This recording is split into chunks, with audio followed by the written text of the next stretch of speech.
For a long time, I figured the way I was built was just, me. The not needing much, the reading a room before I even set my tool bag down, the little voice that says, don't fully trust the guy in the tie until you've watched his work run through a couple summers. I thought that was personality. Just Dave being Dave. Turns out a lot of it isn't personality at all. It's a decade. It's what happened to a whole batch of us who came up in a certain time, and I only figured that out because I got curious and started reading about it. This has figured something out. I'm Dave. I fix air conditioners over in Kingfisher, and today I want to talk about growing up in the 1970s. What it actually did to you. Not the nostalgia version, not the simpler times version. The real version, the one down in the wiring. Because once I understood it, it explained a whole lot about how I run this business, how I hire, and why I think the way I think. I was born in 1963. So the years that actually set you, the ones that wire the panel while you're too young to know it's happening, those landed for me right in the 70s.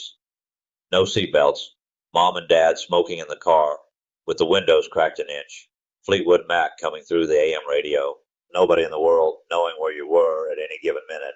You left after breakfast, and you came home when the street lights popped on. And we turned out fine, or that's the story we tell at the reunion anyway. The truth's a little more tangled than that, and honestly a lot more interesting. The 70s was the first stretch where the American family started coming apart right out in the open. Divorce rates doubled between the 60s and the 80s, and they hit their high point smack in the middle of that decade. And for millions of us kids, that wasn't a number in a report. It was just a Tuesday. Dad's stuff in the car, and you go to school like normal. The folks who studied this call us the divorce generation, and they found the kids who went through a family breaking up back then all came out with the same basic way of seeing things. Love comes with conditions. Nothing stable stays stable, and the grown-ups are doing the best they've got, even when their best isn't near enough. That last one still gets me, because a 70s kid didn't just learn that things fall apart. You got good at it. You kept moving. You didn't make it weird at school on Monday. By the time you were 10, you could walk in a door and read the temperature of the whole house before anybody said a word. The researchers have a word for it, parentification. That's when a kid starts carrying the heavy stuff that's really supposed to sit on the adults because the adults are underwater. From the outside, it looks like the kid grew up early and handled it. On the inside, you just got real good at needing less, at taking up less space, at not asking for anything that was going to tire somebody out. And a lot of us have gone our whole grown lives figuring that self-sufficiency is just who we are.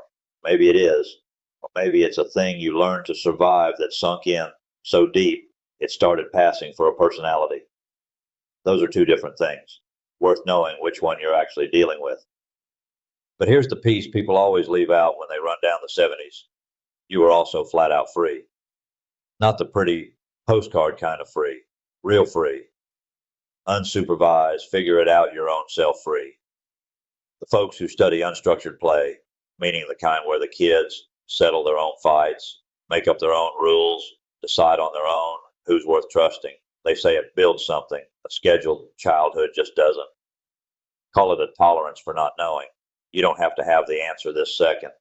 You can sit in the middle of something unsettled and keep your feet under you because you've been doing exactly that since you were 8 years old on a bicycle. And that right there is worth its weight in a service business. Every job I roll up on, I don't know what I'm walking into. I don't know how the customer is going to take the news. I don't know if the part I need is sitting on a shelf in Oklahoma City or 3 weeks out. You've got to move through all that without your stomach dropping. Nobody taught me that. I built it in a neighborhood where no adult was watching, and the only rule was be home by dark. The 70s was also soaked through with letdown. Vietnam ended ugly. Nixon packed up and left. Inflation was eating everybody alive. And kids soak up the mood of their time whether anybody explains it or not. You don't get taught it. You just swim in it. What it left in a lot of us was a careful kind of skepticism. Not sour, not bitter, just a plain refusal to believe a man knows what he's doing only because his title says he ought to. And the numbers hold it up. Back in 1964, 77 out of every 100 Americans said they trusted the government to do right most of the time. By 1980, that was down to 25. That's a 52-point drop inside one generation. I carry that around every day. When a manufacturer's rep tells me his box is the best thing on the market, I want to watch it run through 2 Oklahoma summers before I'll say it back to a customer. When somebody tells me 3 other companies already said they need a whole new system, I go put my own hands on that system before I nod along. That's not me being negative. That's how you stay honest in a trade where overselling is the easiest money there is. Here's the part that matters most to me. For all the broke up homes, all the nobody watching, all the gloom hanging in the air, the people who came up in the 70s tend to carry some of the deepest, most stubbornly loyal relationships of anybody. Because when one of us loves somebody, we mean it all the way down. We didn't grow up performing connection every minute for a camera. So when a person actually showed up for you, you never forgot it. The relationships I've hung on to, the customers who've been calling me for 20 years, the guys I've worked shoulder to shoulder with, the friends who stuck through the rough patches, none of those are casual. There's a weight to them, and it comes straight out of learning young that not everything stays.